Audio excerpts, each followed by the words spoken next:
Tahukah sobat bahwa sampai tanggal 14 Januari hari ini api di LA masih belum padam 100%? 14 Januari berarti 1 minggu yang lalu ya, masih belum padam.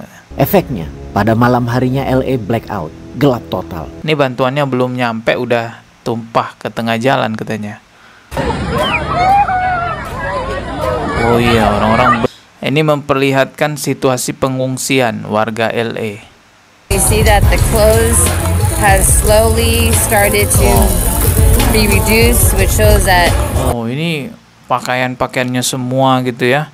Ya saya pikir pengungsian warga LA itu mewah gitu ya, kayak apartemen, ternyata nggak semuanya begitu. Assalamualaikum warahmatullahi wabarakatuh. Kembali lagi kita akan membahas mengenai kebakaran di LA yang kabarnya sampai saat ini belum terselesaikan 100%. Masih ada titik-titik tertentu di mana api itu terus menyala. Bahkan dikabarkan juga ada titik-titik baru yang terbakar di California. Memang agak rumit bencana yang terjadi di sana karena bukan hanya sekedar api yang bermunculan, tapi juga tiupan angin yang begitu sangat kencang. Seperti yang kita tahu ya, bahwa sifat api itu ditiup angin dia akan semakin besar. Walaupun apinya kecil, kalau terus-terusan ditiup angin, maka api itu pada akhirnya akan menjadi besar juga. Lalu persoalan pasokan air juga yang kurang katanya di sana. Ya, untuk itu coba kita simak dulu informasi dari Pak Mardigu di channel YouTube-nya, yaitu Bosman Mardigu, yang tampaknya kemarin masih membahas masalah kebakaran di LA. Kita simak dulu videonya.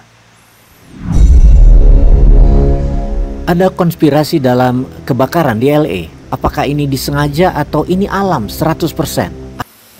Kalau dibilang disengaja, kayaknya brutal banget kalau memang ini disengaja ya. Karena kebakarannya itu parah, separah itu. Mungkin awalnya disengaja, tapi nggak disangka akhirnya separah itu kalau disengaja ya. Atau ini tangan Allah? Kita bahas fakta datanya terlebih dahulu. Tahukah sobat bahwa sampai tanggal 14 Januari hari ini api di LA masih belum padam 100%? 14 Januari berarti 1 minggu yang lalu ya, masih belum padam. Efeknya, pada malam harinya LA blackout, gelap total. Dan musim dingin kali ini adalah salah satu yang terkering dan terdingin. Warga LA tanpa penghangat, tanpa saluran air. Ada lebih dari 150.000 korban mengungsi yang tidak kena bencana. Ada jutaan, namun di downtown LA dan daerah sekitarnya, mereka tanpa air, tanpa listrik. Kok sampai mirip Gaza ya nasib mereka itu? Ya, di downtown, di pusat kotanya LA itu memang tidak terbakar, tapi ternyata di sana juga mengalami kesulitan air, kesulitan listrik ya. Ya, karena bencana kebakaran itu teman-teman ya.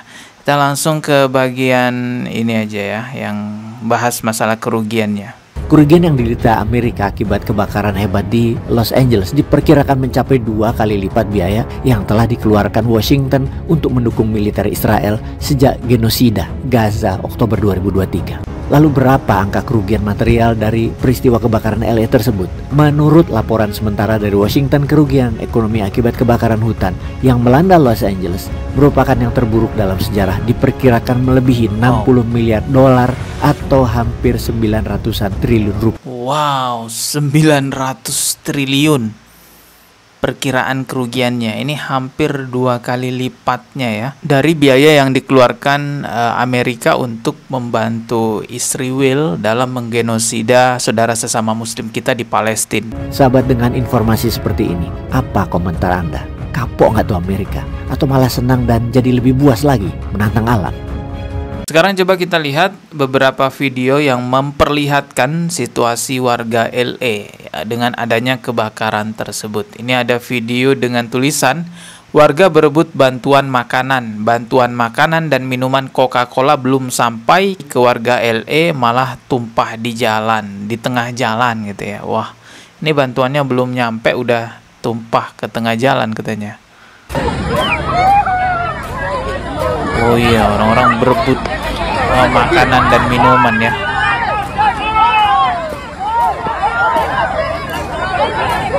Ya, saya jadi teringat dengan video-video orang-orang Palestina yang juga ya mereka mengambil bantuan-bantuan seperti ini dan ternyata terjadi juga kepada warga Amerika Serikat ya dengan kuasa Allah.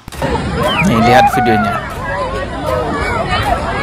Bantuannya belum nyampe ke mereka tapi sudah jatuh di tengah jalan gitu ya. Lanjut ke video berikutnya. Nah, di video ini memperlihatkan warga LA menjara toko-toko yang ada di sana. Kondisi terkini di Los Angeles, bagian warga telah melakukan penjarahan ke toko-toko rumah ditinggalkan. Rumah yang ditinggalkan gitu ya.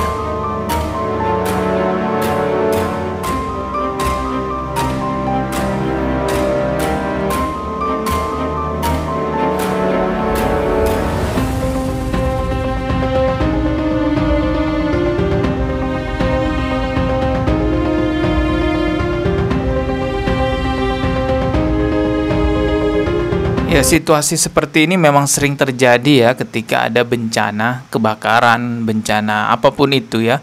Selalu aja ada orang-orang yang memang menjarah milik orang lain gitu ya. Oke, coba kita lihat lagi video lainnya ya. Ini memperlihatkan situasi pengungsian warga LA. You see that the clothes has slowly started to be reduced, which shows that Oh, ini pakaian-pakaiannya semua gitu ya. Ya, saya pikir pengungsian warga LA itu mewah gitu ya, kayak apartemen. Ternyata nggak semuanya begitu. Ada juga mereka yang mengungsi ya kayak korban bencana di Indonesia gitulah. a lot of people are coming and picking up clothes. Last night when we left here, this pile was... Ya, tapi kalau kita lihat warga Palestina ya, mereka sudah biasa mengalami keadaan seperti ini ya. Nggak punya rumah, nggak punya tempat, pakaiannya entah ada di mana, dan ternyata terjadi juga kepada warga LA akibat kebakaran tersebut. almost as tall as I am, and now it is down to just... Terlepas dari perbedaan pandangan ya mengenai kebakaran di LA, ada yang mengatakan itu sengaja dibakar karena mau membangun LA Smart City 2028, ada yang bilang itu bencana alam biasa, ada yang bilang itu azab. Ya, terlepas dari perbedaan-perbedaan itu, yang jelas namanya musibah semestinya menjadikan seseorang, menjadikan sebuah negara untuk introspeksi diri mengenai apa yang sudah dilakukan. Meskipun bencana alam yang terjadi di Indonesia, kita harus introspeksi diri nih.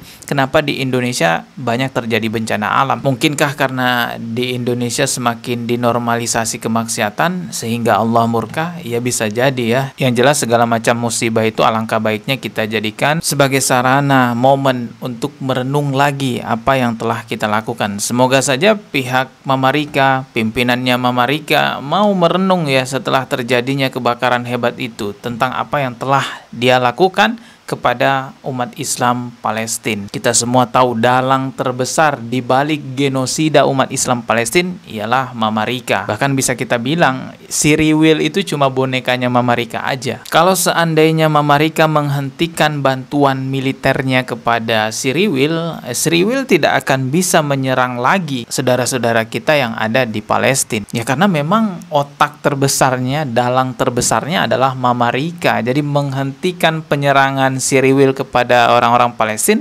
yaitu dengan cara menaklukkan Mama Rika. Tapi sekelas negara Palestina mau menaklukkan Mama Rika rasanya hal yang tidak mungkin kalau kita lihat dari kacamata kekuatan manusia ya. Tapi siapa sangka Allah berkehendak negara superpower dengan kota termegah di dalamnya hancur juga akhirnya dengan kejadian alam itu. Dan alhamdulillah ini juga keluar kabar ya setelah terjadinya kebakaran besar di LA, tiba-tiba terjadi gencatan senjata antara pejuang Palestina dengan si Riwil. Ya, saya nggak tahu ini ada kaitannya dengan kebakaran di LA apa enggak. Yang jelas kabar gencatan senjata ini muncul setelah adanya kebakaran di LA. Coba kita lihat nih ya momen ketika seorang jurnalis atau seorang wartawan mengumumkan gencatan senjatanya. Coba kita lihat ya.